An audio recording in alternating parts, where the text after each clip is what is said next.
Welcome back, listeners, to another episode of the New Standard. And as always, I have my partner in crime to my left, Neil Coulong. Want to give Neil a super big shout out for doing the show solo last week while I was on investigative journalistic assignment trying to locate Limas Swede. And I want to let you guys know that I was successful finding Limas Swede. I found him at Arch Manning's house, and he was throwing routes. He was running routes for Arch Manning, and it turns out that ended up being All right. what made Arch sign with the University of Texas. And so, big up to Lyman Swede for being the catalyst to getting Arch Manning, five-star quarterback in the 2023 class from Newman High School in New Orleans, to sign with the Texas Longhorns and Steve Sarkisian. So big up to Lyman Swede. He didn't drop that ball in the AFC Championship. Poor Limas. It's the story of Limas's life. But hey, you know what? It's good to see that he's staying active. I'm glad you were able to break that story. It's stuff everybody needs to know, Steelers fans in particular. And good up And for before the we University of Texas for getting the most hyped football prospect of all time. And before we jump into the program, want to give a big shout out to everybody in the live chat. What's up, Felicia? Hey, Felicia. And also, if you want to participate in the show, make sure you go to YouTube, do a search for the New Standard. Neil did a fantastic job breaking down the Minka stuff last week. I thought it was a great show. So make sure you check that out. Also, if you want to check out the pod, make sure you go to any podcast feed or do a search for the New Standard and Steelers, and you'll find the show. And also, last but not least, give us a like and a subscribe.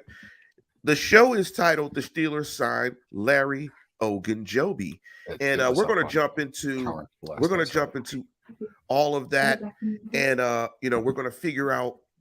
We're going to jump into everything with the signing to Larry Ogunjobi, and we're also going to talk about the fantastic interview that Mike Tomlin did on the pivot.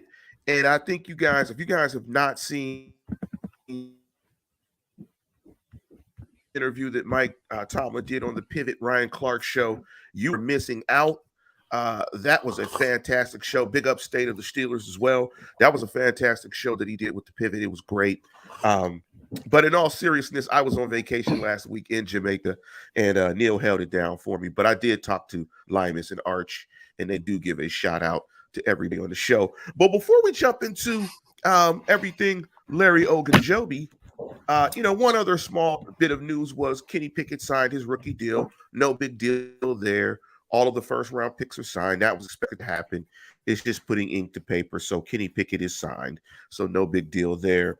But one thing I wanted to ask before we break down the X's and O's and jump into everything with the Larry Ogunjobi signing is Steeler fans will know him particularly for they know him for playing for the Browns, obviously, and for the Bengals, but he's really known in Steeler Nation for the incident in with Mason Rudolph. Let me ask you this. Does Mike Tomlin consider the feelings of Mason Rudolph at all when he's thinking about this signing? Does he think about the incident and if it could potentially cause any waves in the locker room? Because I know that the players know who Larry Ogunjobi is. They're probably still familiar with the incident. I don't know how fresh it is in their minds, but does he consider that? Does he have a conversation with Cam Hayward? Does he check in with the locker room to get their temperature on bringing Larry Ogunjobi into the fold? I would say no. First and foremost, it's important to note Ogunjobi, at the very least, he said after the incident that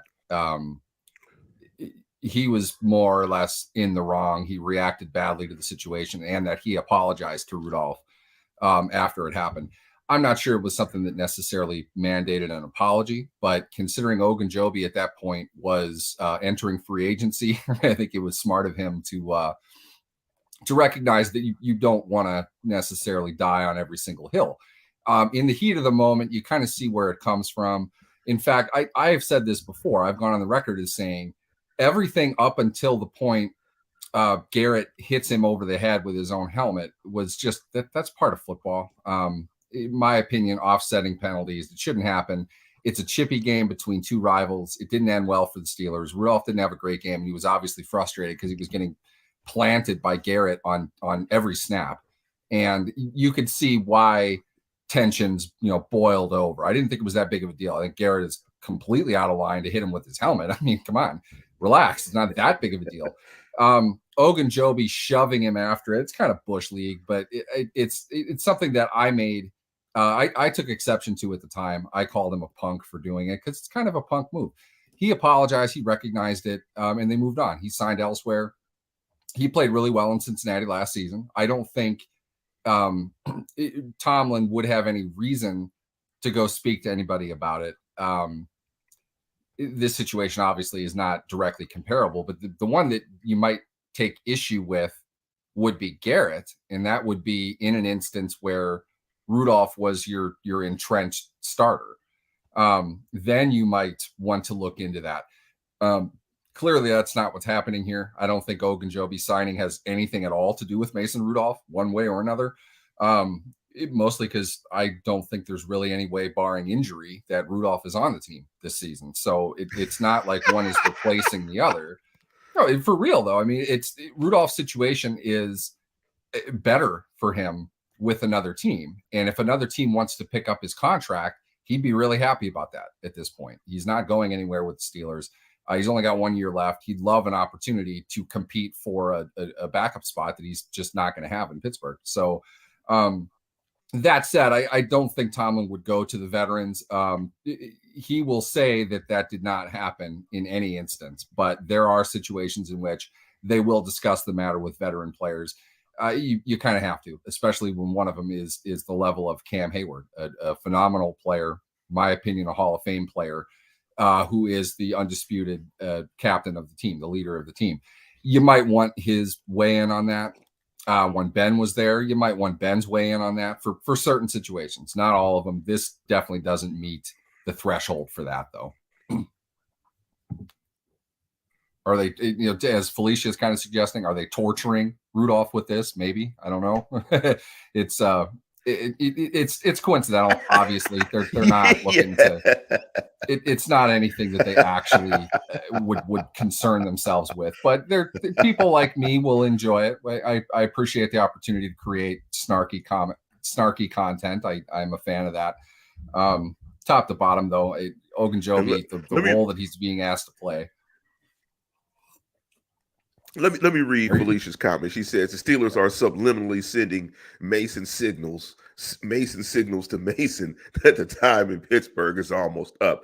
Let me jump into the comment. Well, they already did that. They did that when they signed a quarterback. They did that when they retained Haskins before his death, RIP, and they drafted a quarterback in the first round. The signal, I hope, has been received by Rudolph. Yeah, I mean, if the writing ain't on the wall, I don't know what you're looking at. I don't know they wrote that in graffiti. I mean, this is staring at the ceiling if you don't see that on the wall. I mean, come on, man. This is graffiti. This is graffiti on the A train. Stater Steelers wrote, Coach says everyone is treated fairly. That doesn't mean equal. And if it were another player of a higher status, then maybe Coach would talk to the player. Mason doesn't meet that status. I think that's probably about right. Yeah. I think as you talked about it, I mean, Mason, this is trying to protect the feelings of your soon-to-be ex-wife when you're dating someone else. I mean, you guys are going to break up in about 5 months. As soon as the paperwork is finalized, you might as well get to dating. You just might as well do it. And everybody's going in on Mason Rudolph in the comments. Steeler Lee trade Mason for a bag of barbecue lays and a Coke Zero. Well, still might get. Who wants a Coke Zero anyway? How about a Dr. Pepper? It's the sweet one. I'll take a Dr. Pepper. And thank you for that excellent picture of Paisley Park, because the guy in the Dr. Pepper commercial has to be an homage to Prince. Has to be. He's I the would think that was sweet an inspiration. one. You know, I mean, it has to be. He's but yeah, purple. that's Lance. That's like 5-6 miles from my house. It's really Man. crazy now. I don't want to go off on too much of a tangent, but that whole area used to be zoned rural, and you saw how close the road is to that now. That road wasn't there when I was in high Right. school. It's all, it used to be in like farmland. It was really cool because you saw the building. It's very different. And it was out in what essentially a cornfield. You know, there was nothing else around it. It just kind of stood there, and it was really cool. Not the case now. It's just, you know, I didn't even, we passed it twice, the way there and the way back. And on the way there, I didn't even notice it. It was like, I know it should be here, but I don't, like, looking in the distance, I don't say, oh, that's because it's 50 feet away. It's crazy. Yeah, I'm glad I got it just though. sorry for the aside. We were talking about Paisley Park, by the way, because I'm a huge Prince fan, and Steeler Lee might have got it right that Mason Rudolph might be the next starting quarterback for the Pittsburgh Maulers. I wonder where the Maulers No, play. They probably play next to Pitt. They probably play downtown on Forbes. I don't think, from what I've gathered, I don't think the Maulers know where they play. They're just horrible. They play on, like the worst team in the play league. on Forbes. They play on Forbes. But let's switch reels and let's talk about just how the Steelers acquired Larry Ogunjobi and just how it was kind of it's kind of a stroke of luck and kind of what football is all about, where injuries often play a part in free agent acquisitions and all types of different things, how they impact your team, so on and so forth. In this case, it's the classic somebody's trash is somebody's treasure. Of course, it was reported that Larry Ogunjobi was going to sign for the Bears, 3-year, $40.5 million contract with $26.4 million of it guaranteed, but he subsequently failed his physical. I think it was related to a foot injury. How does that work, Neil? I know that medical reports are opinion, but how does it work? I mean, you have a prominent team like the Chicago Bears. You have a player fail his physical, but that player subsequently passes another physical with another team and gets a contract. Is it? I mean, how does that work? Is it just a case of timing? Was he more healed when the Steelers examined him? How does that work? Because that seems very interesting that he fails a physical for one team, passes a physical subsequently later, gets a contract. How does that work from the medical staff perspective? You said parts of it in all of that. One, a medical opinion is, an opinion.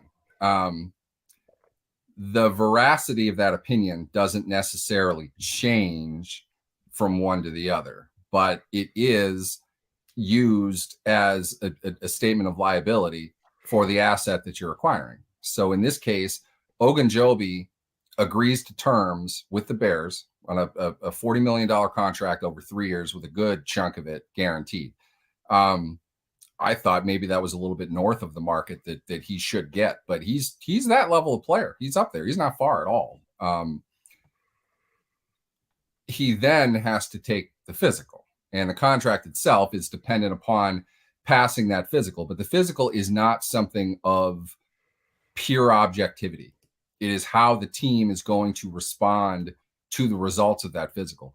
They know that he got hurt. And the key thing with this is, and this is a term that's been prominent in sports over the last, I want to say 10, 15 years. He had a Lisfranc injury, which is basically an injury to the top of your arch on your foot. As far as athletes go, that's a pivotal part of your explosion, your release, your get off. To not have that healthy, and it's not an easy thing to just heal from. Full recovery from that injury is not guaranteed. It's something that the medical community, I'm sure, is hot after the trail of to kind of figure out, very similarly to what the ACL tear. We've seen the advancements of that over the last 3 decades. Tommy John surgery from the 70s compared to now. These are major athletic-based injuries that probably don't affect you and I all that much. But for an athlete, it's very important. It is kind of a scary injury. And the Bears did not want to guarantee the $26 million over 3 years that they had come to agreement with pending that physical. They see the results of it. It's not as far as they want it to be. They don't like it. They back out of it. It doesn't happen all that much in the NFL, mostly because what typically happens is a player like that, they're aware of the injury without really looking at it up close. They'll say, we'll give you 1 year incentive based up to $8 million. That's our best offer. We want to see how you'll recover from this injury. Not coincidentally, that's the deal the Steelers gave Ogunjobi. It's not that they don't think that he can play. It's that they don't want to give all that much to a player who has a concern. He might not be ready for camp. He's going to tell you, of course, that he is. All these things that has to come into it to suggest he's worth the guaranteed money over 3 years is just not that smart. That's what their doctors are telling them. He has this, he has that. This is what's going to happen. This is what that looks like. They're making the business decision to not sign him. On the other hand, and it's interesting because we saw this at the end of the Kevin Colbert era in Pittsburgh, and now the beginning of the Omar Khan era. They're willing to take on the 1 year, 2 year risk type of deal based on injury. And we saw it with Melvin Ingram, who I believe got a 2 year deal, but the second year wasn't substantial in any way. The point was, this is a player that we are knowingly signing under market value to play a certain role for us for a certain amount of time.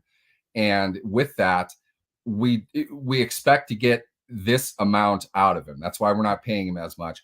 He needs to go somewhere. Ingram and now Ogunjobi, they needed to play somewhere. They needed to get reps, get snaps to show that they are over the injury, that they can play with it, and they'll hit the market the next year and make a bit more money. That's the hope. That's what they're trying to do.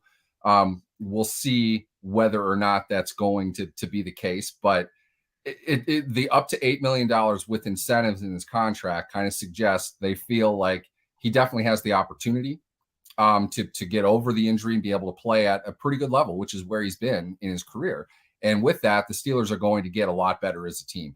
If it doesn't work out, it doesn't work out. They're really not paying a whole lot of money for it. You're bummed that you put the time and effort into building up a depth piece on your defensive line that didn't work out. But the risk isn't significant. The payoff, though, potentially is big because he's a good player. I think overall, he's better than Chris Wormley is.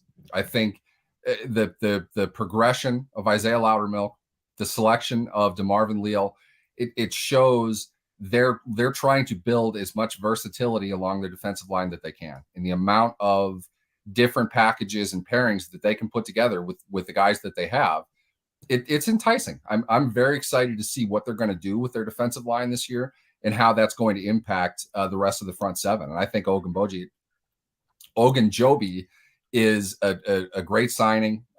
It's an injury risk. I understand they're taking on the risk, but they're not going to end up paying him a whole lot unless he plays like the player that we know that he is.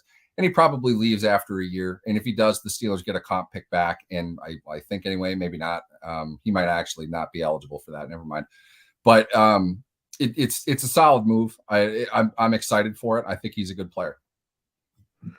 That's a nice transition that you made when you started talking about him as a player and comparing him to Wormley. So let me get your quick question before we jump into the question of what type of player is Larry Ogunjobi, because I took a look at Ogunjobi this week before Game Pass went down. The NFL is doing a terrible job with Game Pass. It's bad in the offseason. They don't really care about it in the offseason. I mean, to the point where they just put up a disclaimer: "We're trying to fix it. Sorry, thank you. Keep buying it next year." I mean, literally every really year that they bad. do the same thing. And what type of player is he in your opinion? When I watched him, high motor, excellent get off, a little bit undersized, but really strong, really good bull rush, plays with good pad level, good leverage. I loved his motor, and I like the fact that they used him in a variety of techniques. I mean, you saw him line directly in zero technique over the center. You saw him playing 2-eye, playing a 2 technique on the interior. You saw him playing 3-eye. You saw him playing a little bit of 5 technique as well. And these are all defensive line techniques and positions where he is aligned on a defensive line. You saw him in sub packages. You saw him in base defense. He played a lot of snaps. He was a critical member to the success of the Cincinnati Bengals defensive line, and you might even say that he was the best defensive lineman for the Cincinnati Bengals. He was definitely one of the most versatile. And I think the numbers of a 3-year deal, $40.5 million contract, $26.4 million guarantee speaks to what the market thought of him as a player, even if it might have been a little bit elevated. I think they're getting a very good player if he is, in fact, recovered from the injury. What type of player are the Steelers getting in Larry Ogunjobi, and how do you think he fits into what the Steelers want to do up front and in the Steelers defense? I think you said it with the versatility piece. And Lou Anarumo, I think he did a phenomenal job this past year in Cincinnati. You guys have heard me slobber all over the Bengals defense, especially the way they played in the postseason. And Ogunjobi was a big part of that. I think his versatility, and keep in mind, playing all those positions is one thing. Playing them effectively and doing more than just penetrating the gap. It shows the quickness that he has, the athleticism that he has, the smarts that he has. And I think the Steelers have the pieces in place to be just as versatile as of a defense as Cincinnati was. He was stunting. He was twisting. He was doing a lot of things inside and out. He can shield. He can take on blockers. He can open up spaces for other people, and he can push forward. He can make moves and get after the quarterback. There's a lot of things that he can do. And that is, in my opinion, what the Steelers are prizing above anything else along their defensive line. They want that versatility. They want guys that can play multiple spots and take on multiple roles. When you look at it across the line, Cam Hayward, Tyson Alualu, Chris Wormley, Isaiah Loudermilk. Now you've got Ogunjobi in there, DeMarvin Leal, Carlos Davis. These players all have certain elements of versatility to them. And I think while Stephon Tuitt is definitely a top 3 player on that team, he wasn't there last year. We can't set the standard of this at Stephon Tuitt anymore. He's not a part of the team, and he hasn't been. What they're doing is creating enough versatility to do a lot of different things, particularly against the pass. We were having a little bit Did of I cut out? That. Not sure, but go ahead and repeat your point now. All of it. Ogunjobi, he's a versatile player. The biggest thing with him is in is this just not working?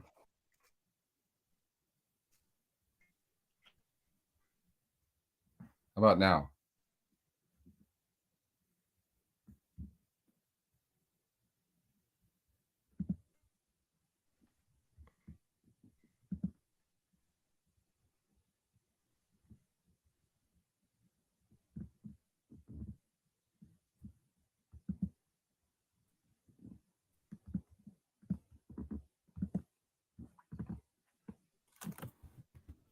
A couple good questions in here in terms of the chat. All right. So, Lance, read the comments. I'm just going to talk. Totally thrown off now. I don't even remember what I said. By signing Ogunjobi, who do you cut on the defensive line, and how many guys will the Steelers retain? Typically, they retain about 6 guys. How many guys do you think that they retain, and who gets cut as a result of the signing of Ogunjobi? Is it 6? I would thought they would have kept 7. Either way, 7. I think it's fairly obvious that Carlos Davis would probably be the guy to go if he's still on the team for what you have.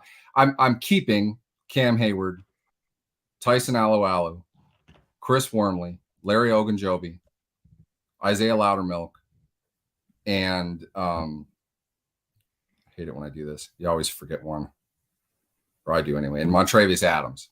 That's what you're keeping. On the flip side of this, you're looking at Carlos Davis, Henry Mondu is still signed, I believe. Daniel Archibong is still signed. I need Leal too, so that's 7 for me. I mean, that's obvious. Yeah, I that's don't probably think right. they could keep 6, and I don't know why they would. I mean, there's more than likely they're going to keep 7 at least. Yeah. Those would be the ones that I would go with above anybody else. The rookie and the 6 others who have played. Maybe Davis is on the fence versus Mondu. Obviously, you're keeping Adams. They're going to be deep along the defensive line. I don't think it'll be a competition maybe for that last spot, and I think a lot of that's going to have to do with special teams. But at the same time, as far as their players in the trenches, they're pretty set. I don't think there's playing time competition that's going to happen in camp for what they have. They signed 2 guys. If you count Adams, Adams was an internal free agent, but they signed him, and they brought in Ogunjobi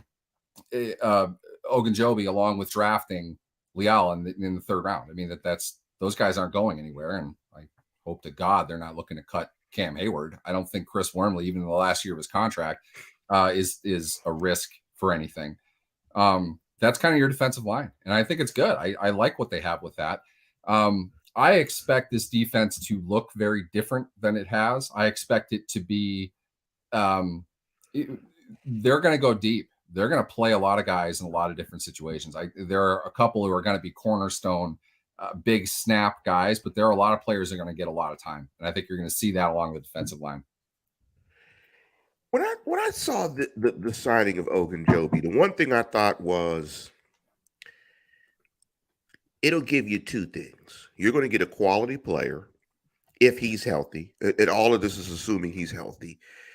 But I think the snaps that he plays, and this is why I kind of asked you, in the text, how many snaps he plays, because I think his snaps take away snaps possibly from Alualu, which adds to Alualu's effectiveness.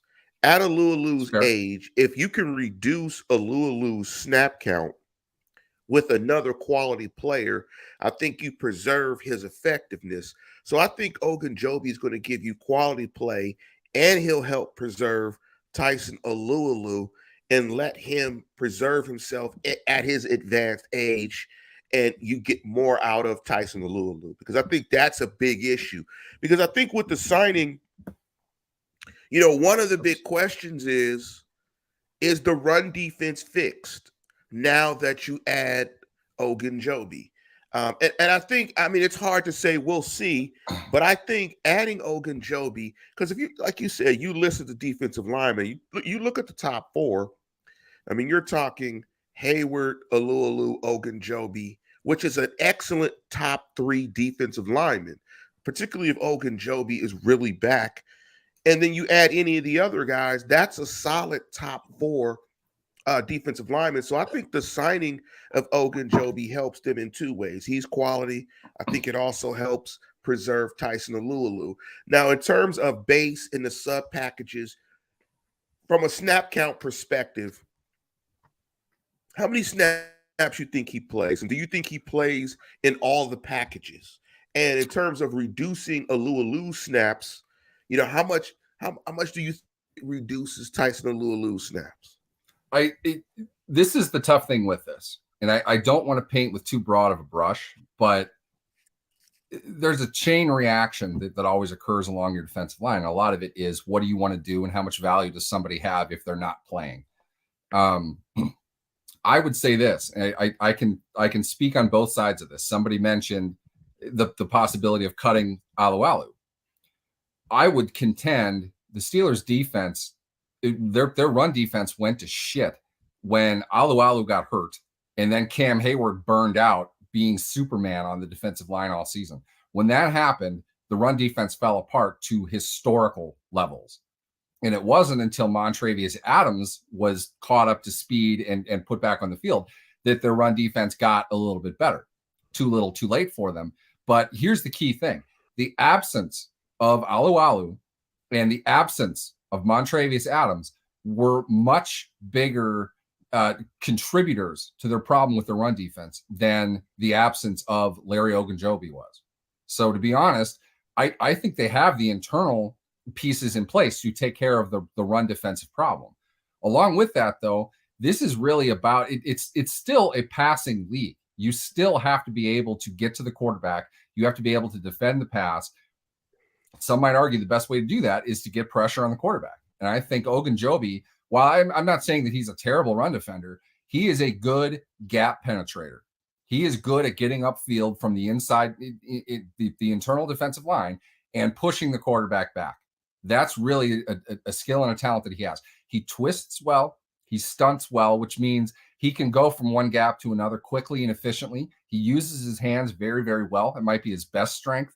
You put all that together, it doesn't spell run defense. And I don't think he's being signed specifically to address the run defense. But if they're still hanging on to Alu, who's a great run defender, they're counting on that. Adams, it gave them a large boost in a lot of ways. Unfortunately, the signal is pretty bad. I'm back on the stream. I'm not sure why the signal is so bad today, but sometimes that happens with internet connections. But I think we got Neil. Go ahead and continue with your point, Neil. Okay, somebody help me out. Where did I cut off? Did I cut off? My point is that Alu and you were Adams talking about him being a very good gap penetrator. Yeah, and I feel Ogunjobi helps with their versatility and their overall pass rush probably more than their run defense.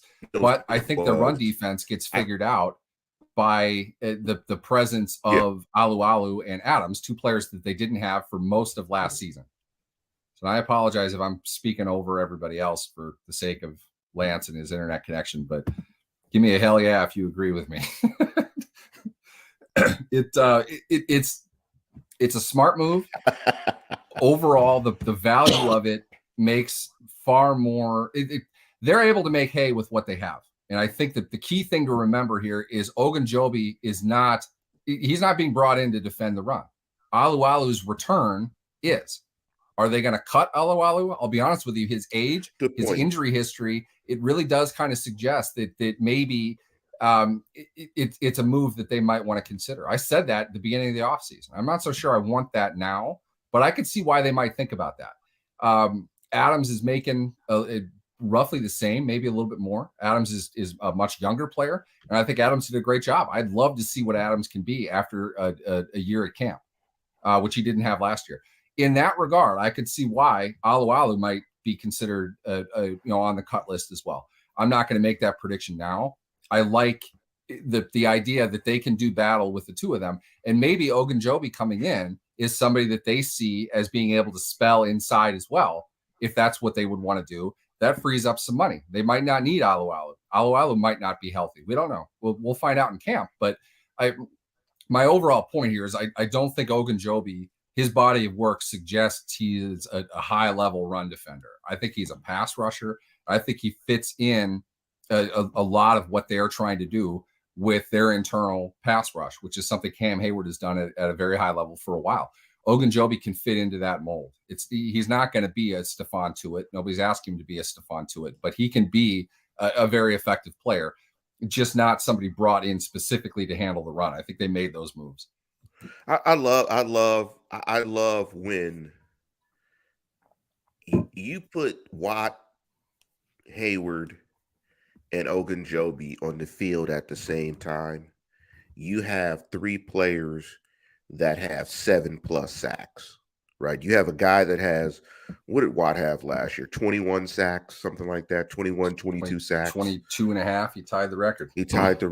And you have Cam Hayward, double-digit sacks last year, and a guy with 7 sacks. You put, that's, if my math is correct, that's 29. That's almost 40 sacks between three players in a package. Add anyone else who has a couple of sacks there, and you're talking about in a package putting 45 sacks on a field on a play. That's significant to block. Somebody is going to probably get home when you put those defensive players on the field at one particular time. And it's always a numbers game. That's it right there. And it's all a numbers game. You want to stress protections by putting in very good players that are going to stress protections, because somebody is not going to block somebody at some point in time. If you challenge an offense with those particular players on multiple snaps. Now, it may take 10, 15 snaps to get the desired result, but that's exactly the point, though. This is why I hate snaps as an overall indicator of the value of a player. If all of these guys can do something well, and they as a defensive coaching staff can line things up in a way that they have the right guys in for the right situations, they may get 13 snaps a game, and a couple of them could get 1.5, 2+ sacks a game. Along with that, they are effective on a play-to-play basis. That's versatility. That's depth. That's what you need to have. I don't think the Steelers had that. And to be honest, their defense completely fell apart last year because they had no defense. Something called Daniel Archibong was playing 30 snaps a game when they're fighting for the playoffs. You can't have that. That's why they made the moves that they made. So it's valuable in that sense. I don't think, besides Cam, who's a different dude compared to the others, different dude completely. Besides Cam, I don't think any of them should get 20, 25 snaps a game. Keep them fresh, keep them rotating, and be prepared to play situational football. I really think that's what their plan is. That's what they're going to do. And if you have to keep 8 defensive linemen, do it. I don't see an issue with that at all. I don't know why they wouldn't keep 8, to be honest with you. 6 isn't the right number. Is it 8? 9? I think it's 9 offensive linemen typically. Keep 8 defensive linemen. Only have one of them as a Henry Mondu, primarily special teams guy, and some, I hope he never has to play, depth. Beyond that, though, you can rotate all those guys in to play 12 to 15 snaps in the right situations, and they have the skill set to be able to dominate their particular situation. Alu is not as much a pass rusher as he is a run defender. You get him on the field in short yardage, he can have a huge amount of value, but that also might mean he doesn't really play that game. You know, they might not have a short yardage situation he's up against. Use the pass rushers in pass rushing situations and have a group that you want to go to, your core group in even situations. You put all those things together, you have a rested group that is as effective as they're going to be at any point in the game, playing in the right spots. That's coaching, that's management. I think that's where they're trying to get to. And what they're building now, I think it's some of the best depth they've had in a very long time. Archibong, let me ask you just on a quick side note before we conclude our discussion on the signing of Ogunjobi, because I want to just ask the general question. I want you to become Neil Stradamus. Do you think he had, when Archibong was playing in college, that would have been a hell of a T-shirt? Hit the bong. That would have been it's just too easy. It had to have happened. I'll say this: at my college, it would have. I know that. Wouldn't have taken long for us to come up with that genius concept. At Cal, nobody else thought of this, just us. Yes, at Cal, hit the bong would have been an absolutely. The bong hit. Yes. Or people would have brought bongs to the game and would have hit the bong at the game. So, There's a reason to enforce. You're not allowed to bring in anything from the outside. You know, every time he hit a quarterback, they would have hit the bong or that or been down bong in the background. Wait a minute, I've never hit a bong. I don't know what the water in background sounds. Anyway, I'm not going to. I'm going to plead the fifth. 158 times during my congressional trial. Big up the Trailblazer. I think Trailblazer put a 62 in the chat. I don't know if he means 62 sacks, but I comment that was put together. Graphic 62 shit. It's a record, 72. I love the I'm not sure. You don't quote me, but I love the Muhammad Ali picture in the background. I think that's Muhammad Ali in his background. Let me ask you this overall. Oh, yeah. I want you to be Neil Stradamus real quick. Mm-hmm. How good do you think this defense is going to be next year? I love some of the signings. I love the Miles Jack signing, and I love the Ogunjobi signing. How good do you think this defense is going to be next year? I think we're going to see them step up quite a bit this year defensively. I think that's the plan. I think they've added very specific and targeted personnel. And this isn't to rip on Keith Butler or anything like that. I just think a new voice who isn't brand new. He has the respect of the players, and he is the guy that's been in charge of the position that they addressed most often this offseason. I think they are really going to go heavy into nickel and dime packages. And with that, they're bringing in dudes to rush the passer. And I think what that means is we're going to rotate you guys out and we're going to cut you loose. Go get the passer. We're going to cover on the back end. The run, we brought in one versatile linebacker to help cover more ground, and we're going to fix the other one because we just brought in a former head coach who happens to be an excellent linebackers coach to take care of that. We fixed every hole that we had to some degree. Now, the results will be on the field. For what we know today, they have addressed every major issue that they had, and they addressed it with an upgrade. I like every move that they made. They're the right moves for a team that wants to play deep into their defensive roster. That's going to bear fruit.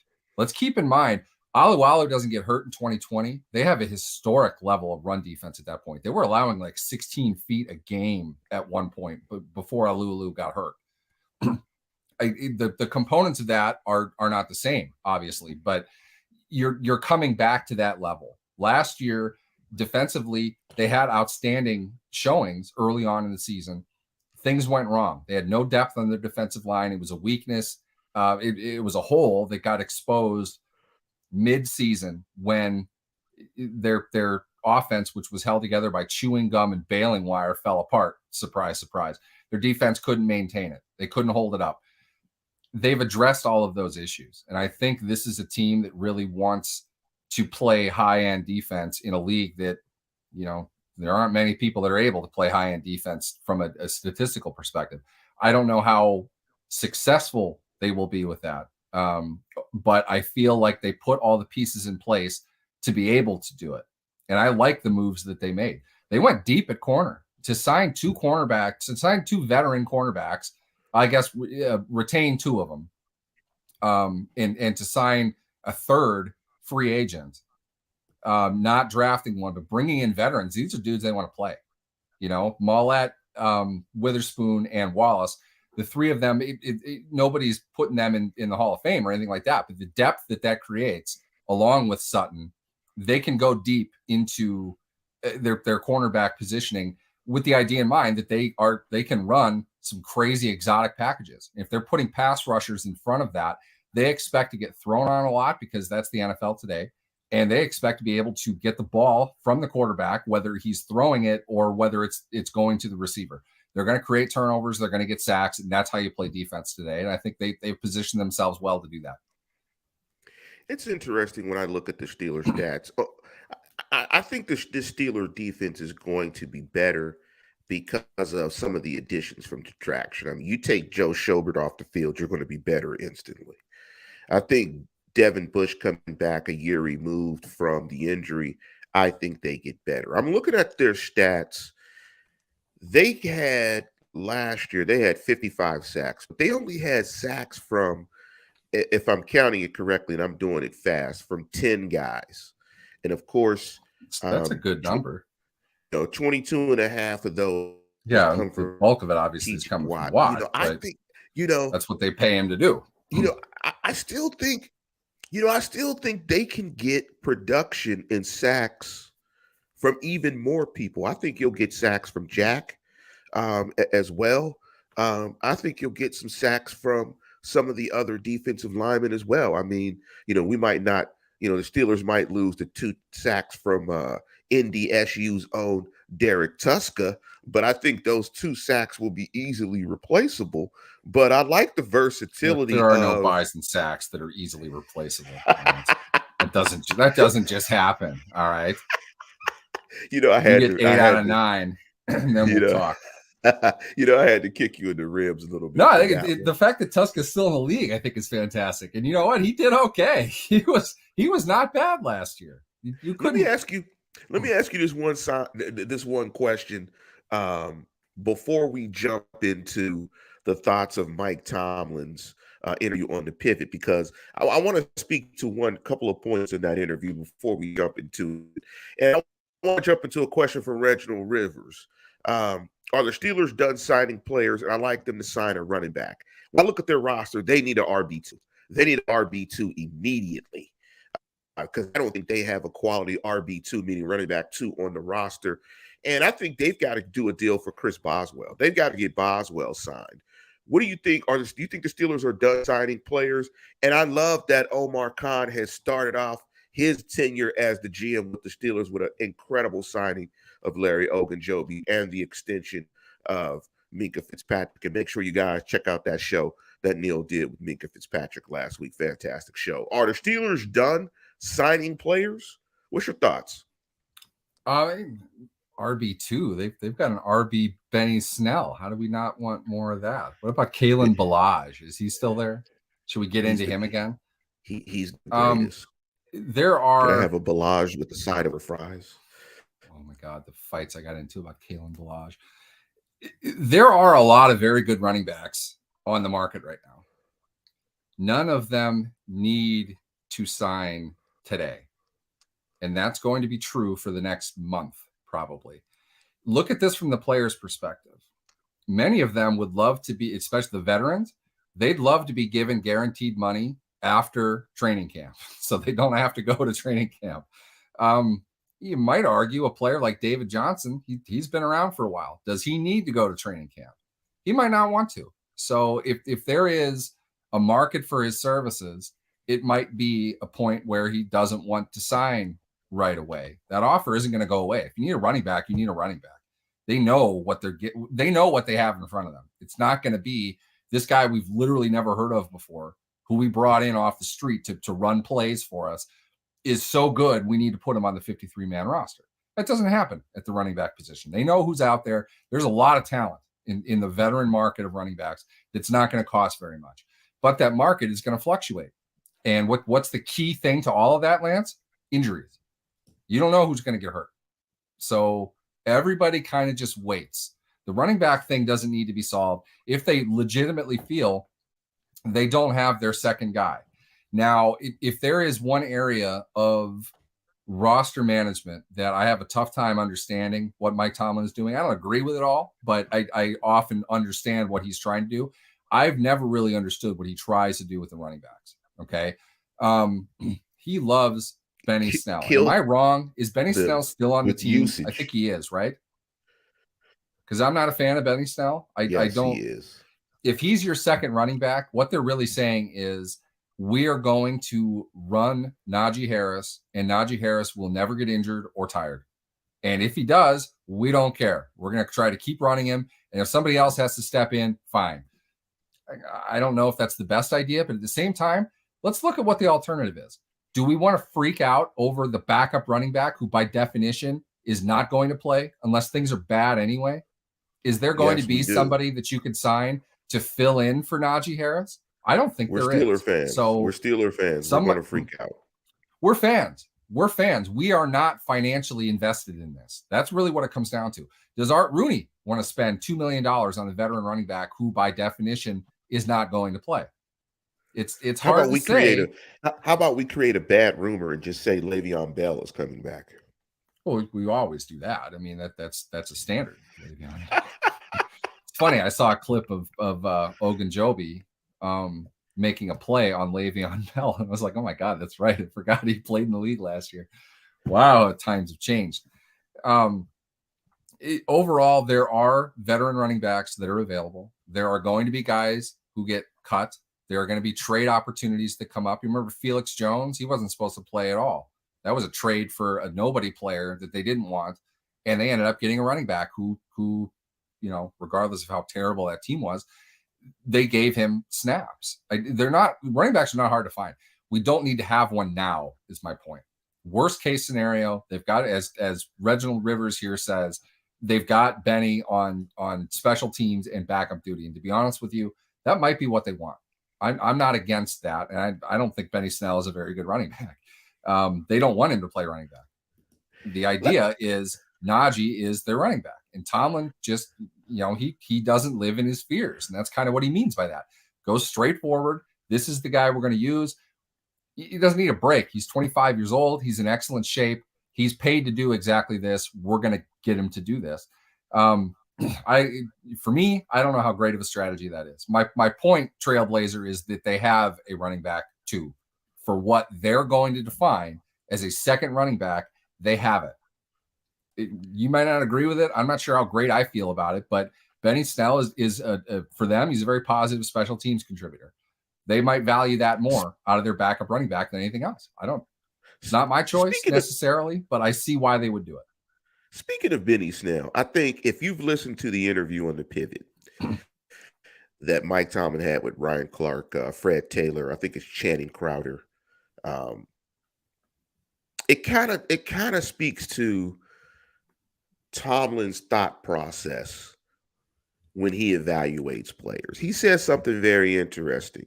A lot of very interesting things. And I think one of the things he really illustrated was the importance of being a leader as a head coach, which is not emphasized in the media when we talk about the effectiveness of head coaching. Because if you've never head coached on any particular level, you don't understand what I'm getting ready to say. That the X's and O's portion of this is the smallest thing. It's almost, that's an aside. Like, everybody can do that. Everybody can game plan. That's the other part of it that is assumed you can do. All this other stuff that you have to do is what everybody can't do effectively. Everyone can't lead. You have to lead your team. Leading is part of coaching. And he said something very interesting about, I think it was a particular player that he talked about played like 9 or 10 years that was like 5'9", 175 pounds. I forget the guy that he talked about, but he talked about the will of that player and how that player's will allowed him to play for a ton of years. Tomlin likes guys that have strong football character and strong will and get everything and that more out of their ability. And Benny Snell might fall into that category and why Tomlin likes him. But the thing that jumped out to me is, one, Tomlin hates being comfortable. And when he said he's comfortable with being uncomfortable moving forward without Ben Roethlisberger, that struck me. That was one of the biggest things that struck me. And it made me think about the stuff that you said about Terrell Austin being the new defensive coordinator, that uncomfort that he has around Ben not being there, I think manifests itself on the defensive side of the football. I really think Tomlin is going to really roll up his sleeves and really try to make a tremendous impact on the defensive side of football. I think that level of comfort manifests itself on the defensive side of football. He really digs into what he really, really, really, really, really is comfortable with and tries to get that defense really, really good. What are some of the things that jumped out to you other than the leadership part? And it just feels like he's an incredible leader. What are some of the things that jumped out to you in that pivot interview? I think most of it was that this is probably leadership oriented, because really that's what he's doing in that. I mean, one thing, and I've said this for years, Mike Tomlin is one of the most eloquent and effective speakers I've ever heard. I'm a manager. I'm a leader in my job. Those are the things that I've been doing for a long time. You listen to Mike talk on that level, you are equally motivated and intimidated, because it's like, holy shit, this guy, he's something else. I mean, this is another dude. He doesn't live life the way normal people do. He has an excellent sense of, he's a very emotionally intelligent guy. I think I probably got that more than anything else. the part where Clark was asking him about relating to his players and the way that Fred Taylor connected his experience to Tomlin as well. Mike was right there with them when they were talking about it. He knew exactly what they were talking about. He knows how to cater.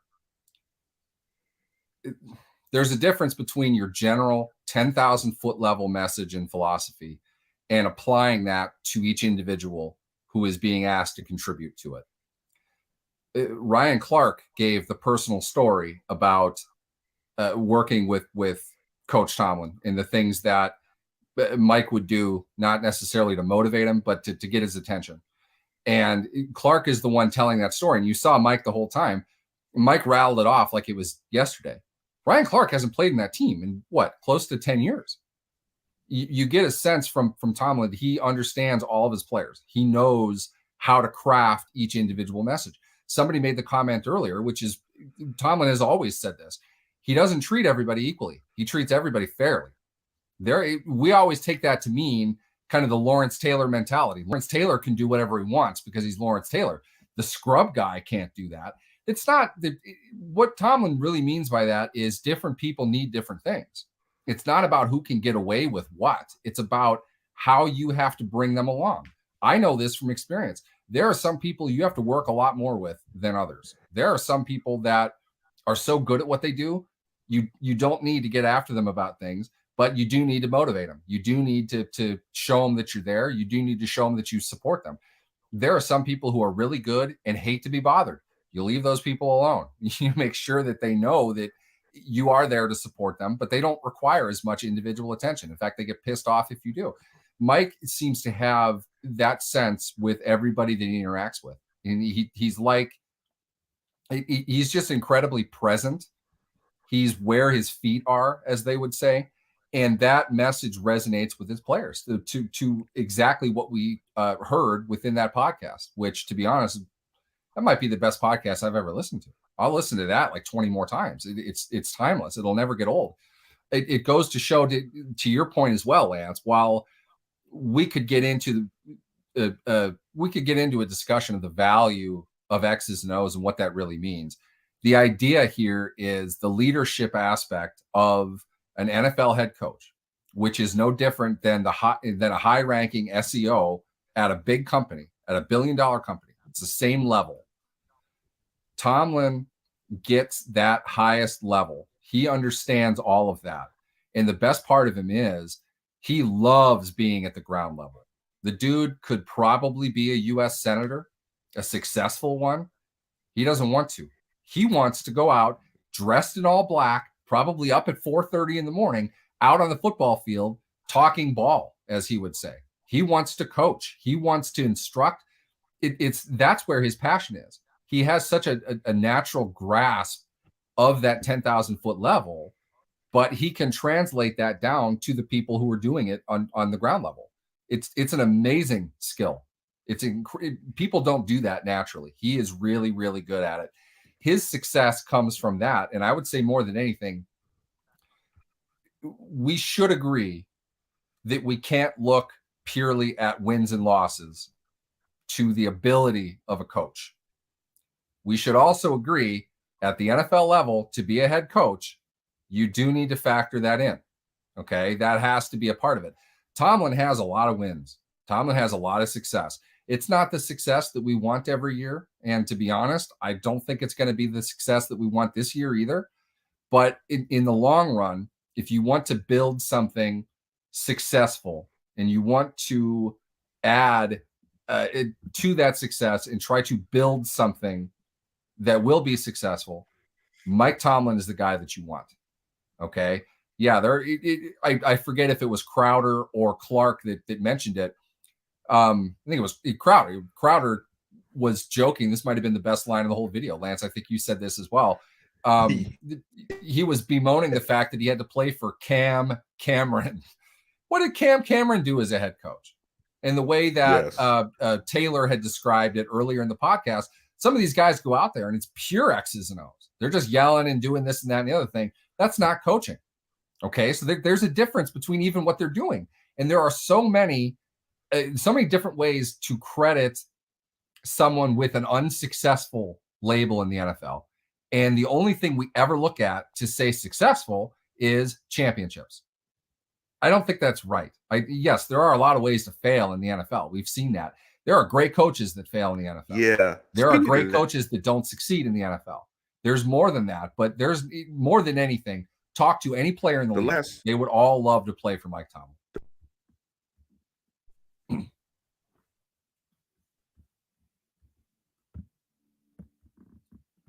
Not sure if you guys can hear me and not Lance, but I'm trying not to talk over Lance either because he keeps cutting in and out. Don't embrace. We can hear you. We can hear you. All right, cool. We got you back now, I think. To me was how he embraced coaching and how so many guys don't embrace coaching. And when he was talking about hand placement and stuff like that, and he said, look, that's coaching. You got to coach these guys. You got to get these guys better. You got to coach these guys. And